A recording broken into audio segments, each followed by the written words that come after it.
রাজধানীর পল্লবীর একটি বাসা থেকে ৭৫ বছর বয়সী নূরজাহান বেগমের পচা গলা মরদেহ উদ্ধার হওয়ার ঘটনা দেশজুড়ে আলোচনার জন্ম দিয়েছে। পুলিশ জানায় তিনি দীর্ঘদিন ধরে মেয়ের বাসায় একটি কক্ষে একাকী বসবাস করছিলেন। গত ১ জুন জাতীয় জরুরি সেবা 999-এ ফোন পেয়ে পুলিশ তার মরদেহ উদ্ধার করে। ঘটনার পর জানা যায়, নূরজাহান বেগমের সন্তানরা সবাই উচ্চশিক্ষিত ও প্রতিষ্ঠিত।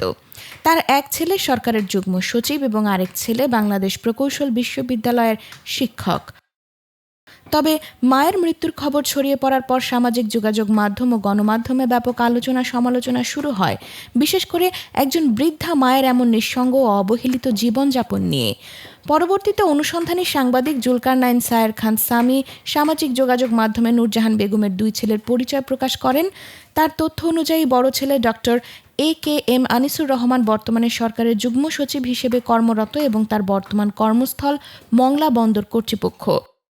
তিনি বুয়েট থেকে সিভিল ইঞ্জিনিয়ারিংয়ে স্নাতক এবং দক্ষিণ কোরিয়ার একটি প্রতিষ্ঠানে উচ্চশিক্ষা ও PhD সম্পন্ন করেছেন। সরকারি চাকরি জীবনে তিনি পরিকল্পনা কমিশন, ভূমি মন্ত্রণালয়, অর্থ মন্ত্রণালয় ও জনপ্রশাসন মন্ত্রণালয় সহ বিভিন্ন গুরুত্বপূর্ণ দপ্তরে দায়িত্ব পালন করেছেন।